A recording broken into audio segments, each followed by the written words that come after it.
Hi friends, good morning అండి. ఏం చేస్తున్నారు?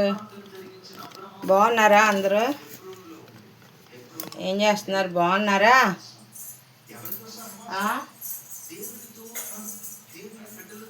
ఫ్రెండ్స్ ఏం చేస్తున్నారు? ఫ్రెండ్స్ హైదరాబాద్ వెళ్ళాను ఫ్రెండ్స్. ఒంట్లో బాగోక హైదరాబాద్ వెళ్ళొచ్చా. ఇందాక పొద్దునే వచ్చాను ఫ్రెండ్స్. మన వాళ్ళకి వీడియోలు పెట్టట్లేదు కదా అప్పుడే 4 రోజుల నుంచి, అందుకనే ఈరోజు వీడియో చేస్తున్నాను. హైదరాబాద్ వెళ్ళానండి, ఒంట్లో బాగోలేదు. ఇందాక పొద్దున్నే వచ్చా. ఇక వచ్చి స్నానం చేసి దేవునికి ప్రార్థన చేసుకొని నిన్న మేము అక్కడ హైదరాబాద్లో మీకు చూపిస్తాను. ఒకసారి ఉండండి.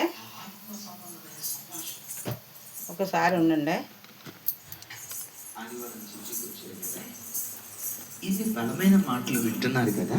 ఇగో ఈ అయ్యగారు చర్చికి వెళ్ళామండి.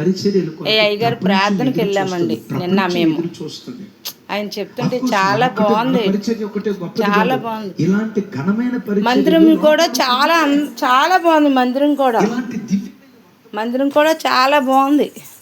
మా మందిరం కూడా వెళ్ళామండి నిన్న. మా అబ్బాయి, మా పిల్ల, మా కోడలు, మా వదిన గారు, మేమందరం కలిసి వెళ్ళాం ఫ్రెండ్స్. మందిరం చాలా బాగుందండి. అయ్యగారు వాక్యం వింటే చాలా మంచిగా అనిపించింది, అందుకనే వెళ్ళామండి. ఇంకొక అద్భుతం తెలుసా? అయ్యగారు వెళ్ళాము, మందిరంకి వెళ్ళాము, వాక్యం విన్నాము, అన్నీ అయిపోయిన తర్వాత కొత్తగా వచ్చిన వాళ్ళు ఉండండి 3 ప్రార్థనలు అంట. మేము పొద్దున్న ఎప్పుడు 4ంటికే లేచి స్నానాలు చేసేసి బాబు కారు వేసుకొని వెళ్ళిపోయాము. అక్కడి నుంచి అబ్బాయిలు ఉన్న కాడి నుంచి మా ప్రార్థనకి వెళ్ళటానికి ఇంచుమించి 1.5 2 గంటలు పట్టిందండి ప్రయాణం. అయినా వెళ్ళాము. ప్రార్థన మేము వెళ్ళేసరికి ప్రార్థన స్టార్ట్ అయిపోయింది. ఉదయ ప్రార్థన, ఫస్ట్ ప్రార్థనకి మేము అటెండ్ అయ్యామండి. ఉదయ ప్రార్థనకి వెళ్ళాం కదా. వెళ్ళిన తర్వాత చక్కగా ప్రార్థనలో ఏకీభవించాము, ప్రార్థనలో పాల్గొన్నాము. బాగుంది, అంతా చక్కగా భలే జరిగింది. మొత్తం అన్నీ నా సమస్యలే బయటికి దేవుడు నాతో మాట్లాడినట్టు అయ్యింది ఫ్రెండ్స్. నిజంగా మంచి వర్తమానం విన్నామండి. అయిపోయింది. కొత్తగా వచ్చిన వాళ్ళు లేచి నించోండి అన్నారండి అయ్యగారు. ఫస్టే మా పేరు రాయించుకున్నారు. కొత్తగా ఏ ఊరు నుంచి వచ్చారమ్మా, కొత్తగా వచ్చారా, ఫస్ట్ వచ్చారా అని అన్నీ. ఇదిగోండి జీలకర్ర వేస్తున్నాను. ఈరోజు కర్రీ విశేషాలు ఏంటి తెలుసా? కోడిగుడ్లు, టమోటా, ఆనియన్స్, బెండకాయ పులుసు పెడుతున్నాను. అంటే వెళ్ళాము, ప్రార్థన అయ్యిందండి, అంతా అయ్యింది, బాగుంది. కొత్తగా వచ్చిన వాళ్ళు లేచి నించోండి అన్నారు, ప్రార్థన చేస్తామన్నారు, చేశారు. మళ్ళీ అయ్యగారు అన్నారు మాతో తర్వాత ప్రార్థన చేయించుకునే ఉద్దేశం ఉంటే కనుక ఆఖరిన 3 ప్రార్థనలు జరుగుతాయంటండి. ఫస్ట్ ప్రార్థనకి వెళ్ళాం కదా, ఇంకా 2 ప్రార్థనలు అయిపోయిన తర్వాత మీకు ప్రత్యేకంగా ప్రేయర్ చేస్తామని అన్నారు. అయ్య బాబా, అప్పటికైతే మళ్ళీ ఇంటికి చాలా దూరం అవుతుంది అని ఇంకా ఏం చేసామంటే సర్లే అని చెప్పి దిగిపోతున్నాం. కిందకి దిగిపోతుంటే అక్కడ అయ్యగారు ప్రార్థన చేస్తున్నారు. మాస్టర్ గారు వేరే వాళ్ళు చేయించుకుంటుంటే ప్రార్థన మేము కూడా వెళ్ళాము, చేశారు అయ్యగారు. మేము భీమవరం నుంచి వచ్చామండి, ఇక్కడ మా పెద్ద బాబు ఉంటారండి దొమ్మాయిగూడలో అని చెప్పాము. నిజంగా ఆయన ఎంత దేవుడు, ఎంత కనికర స్వరూపుడు అండి బాబు. అసలు నాకు ఎంతో ఆనందం వేసింది. 3 ప్రార్థనలు అవుతాయి కానీ అయ్యగారు ప్రత్యేకంగా ప్రార్థన చేయనన్నారు. వేరే పాస్టర్ గారు ఉన్నారు, ప్రార్థన చేస్తానన్నారు. అయ్యో, ఆయన ప్రార్థన చేస్తే బాగుంటుంది కదా యేసయ్య అనుకొని మనసులో అనుకుంటున్నానండి. నేను అలా అనుకుంటున్నాను. మా ఆయనగారు కూడా అదే ఫీల్ అయ్యారంట.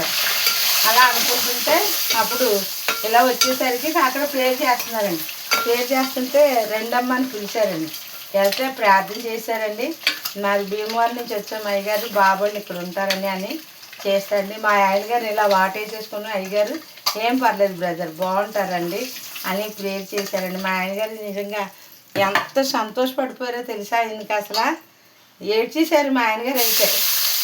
ఇంచుమించి మేము అయ్యగారు ప్రార్థన అయ్యగారు వాక్యము ఇంచుమించి 6 నెలల నుంచే మాకు తెలుసండి. ఒక 6 నెలల నుంచే అయ్యగారు వాక్యము అయ్యగారు ప్రార్థన అది వింటున్నాం మేము ఒక 6 నెలల నుంచి. కానీ ఆయన చెప్పే మాటలన్నీ కూడా చాలా బాగున్నాయి. నా మనసుకి నిన్నైతే దేవుడు నన్నే గర్దించాడు, నాతోనే మాట్లాడుతున్నారు అన్నట్టు అయిపోయిందంట నా మనసు. చాలా బాధపడ్డాను. అంటే ఏమీ కాదండి, నేనేమి ఇంకో రకంగా తప్పు చేయడం అట్లాంటివి కాదండి. నేనంటే చెప్పకపోవడం ఏంటండి, నేను దేవుళ్ళో ఉన్నప్పుడు కూడా విగ్రహారాధన వెళ్తాను. అందు గురించి నాకు బాధ కలిగింది. అంటే విగ్రహారాధనకి వాటికి చేయకూడదంట. నా ఆలోచన ఏంటంటే మా చెల్లెళ్ళు వాళ్ళందరూ పూజలే కదా, మళ్ళీ వాళ్ళు నన్ను పిలుస్తారో పిలవరో అన్న ఆలోచనతో నేను వాళ్ళు ఎక్కడికి ఎగసినా వాళ్ళు ఏం చేసుకున్నా అది వెళ్తున్నానండి. అందు గురించే తప్ప నేను ఇంకో రకమైన కాదండి. అందుకు నాకు బాధ కలిగింది. దేవుడు నన్ను ఇంకా మార్చాలి, ఇంకా అటువంటి వాటికి కూడా వెళ్ళకూడదని నేను నిర్ణయం తీసుకున్నానండి. దేవుని దగ్గర నేను దేవుడికి మొరపెట్టుకున్నాను. ఇంకా నన్ను అటువంటి వాటి నుంచి తప్పుంది స్వామి తండ్రి తప్పించింది నాయన అని నేను ప్రార్థన చేసుకున్నానండి. నన్ను వాక్యంతో నా గురించే దేవుడు నా గురించే చెప్తున్నాడని అనిపించిందండి. నాకైతే చాలా సంతోషం వేసింది. ఒకవైపు బాధ, ఒకవైపు సంతోషం వేసింది. ఇక నుంచి కూడా నేను మారుతాను తండ్రి, నా తప్పులుంటే క్షమించిన ఆయన యేసయ్య, ఇక నుంచి నేను మారుతాను. అంటే బాప్తీసం పొంది ముంచి బాప్తీసం పొంది అలాగా మళ్ళీ అలాంటి వాటికి వెళ్తే మంచిది కాదంటండి. దేవుడికి కోపం అంట, ఆయనకి మనం కోపం తెచ్చినట్టు అవుతుంది అంటండి. అందుకనే నాకు తెలియకే చేశానండి. ఇంతకాలం నాకు తెలియకే వెళ్ళానండి. ఇప్పుడు నాకు అర్థమైందండి. ఆ అయ్యగారి ద్వారాగా నాకు దేవుడు ఏంటో ఇంకా అర్థమైంది. అందుకనే ఇక నుంచి మాట్లాడిన తండ్రి అని నేను మనస్ఫూర్తిగా ప్రార్థన చేసుకొని మాకున్న సమస్యలు అన్నీ కూడా చెప్పి ప్రార్థన చేయించుకున్నామండి. కార్యం మీకు జరుగుతుందమ్మా అని చెప్పారండి అయ్యగారు. నాకు చాలా సంతోషం వేసిందండి. ఇన్ని సంవత్సరాలు దేవుళ్ళో ఉంటున్నాను కానీ ఆ భావం ఆ అర్థము నాకు అర్థం అవ్వలేదు. అర్థం అవుతేనండి నేను అన్నిటికీ అలా వెళ్ళేదాన్ని. అంతేగాని తెలిసిండి చెయ్యాలి అనే ఆలోచనతో ఎట్టి పరిస్థితుల్లో కాదండి. నాకు తెలియకే ఎవరు పిలిచినా వెళ్ళి, ఎవరు చేసినా వెళ్ళటం, ఎవరు ప్రసాదం పెట్టినా తినటం, పర్వాలేదులే అని అనుకున్నాను. కానీ అలా చేయకూడదని నాకు ఇప్పుడు అర్థమైందండి. అది దేవుడికి నేనే క్షమించమని దేవునికి చెప్పుకున్నానండి. కానీ నిన్న మాత్రం నాకు చాలా సంతోషం కలిగిందండి. మా అబ్బాయి పాపం కారులో తీసుకెళ్ళాడు చక్కగాను. ఆ చిన్నమామ గారు కారు తీసుకొచ్చి మమ్మల్ని కారులో తీసుకొచ్చాడండి బాబు. అయ్యా ఎంత అద్భుతం అండి.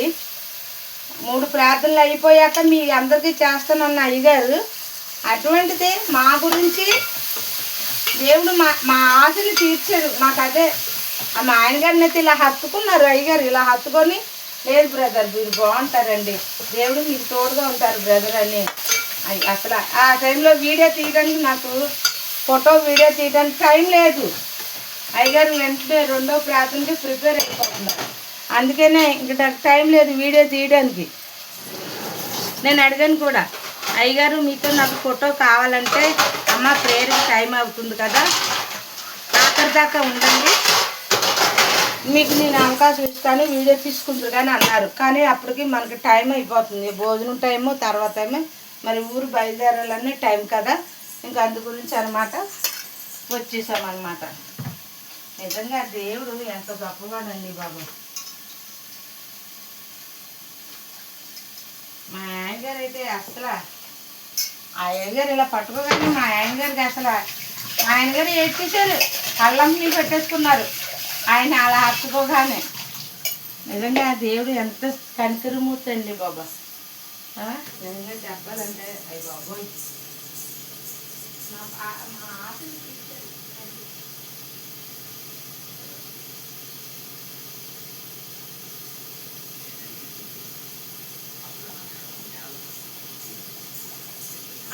అవుతుంది. అంటే ఎలా బ్రతకాలి, దేవుళ్ళో మనం ఎలా ఎదగాలి, ఎలాగ జీవించాలి, ఎలాగ బ్రతకాలి, ఏ రకంగా ఎలాగా జీవించాలని అయ్యగారు అర్థమయ్యేలాగా చెప్తున్నారండి. అది అసలు మెయిన్ పాయింట్ అది. అందుకే నాకు అర్థమవుతుంది. ఎన్ని సంవత్సరాల నుంచి ఉన్నాను కానీ దేవుళ్ళలోనూ అసలు ఎలా ఉండాలి, దేవుడు అంటే ఏంటో, ఎలా బ్రతకాలి, ఎలా చూడాలి నాకు ఇంతకాలం తెలియలేదండి బాబు. నిజంగా తెలియలేదు. తెలియక నేను అట్లా తిరిగాను. అంతేగాని మేము ఇన్ని సంవత్సరాల నుంచి కూడా దేవుని కృప వల్లేనండి బాబు. మా తండ్రి నమ్ముకున్నాం కాబట్టి మేము ఇలాగ ఉన్నాము. ఇప్పుడు నన్ను దేవుడు మార్చారు. నాకు అదే సంతోషం. నిన్నటితో నేను మళ్ళీ ఇంకొకసారి బాప్తిజం పొందినట్టు అనిపించింది నాకు. వాక్యం అంతా కూడా అలాగేనండి.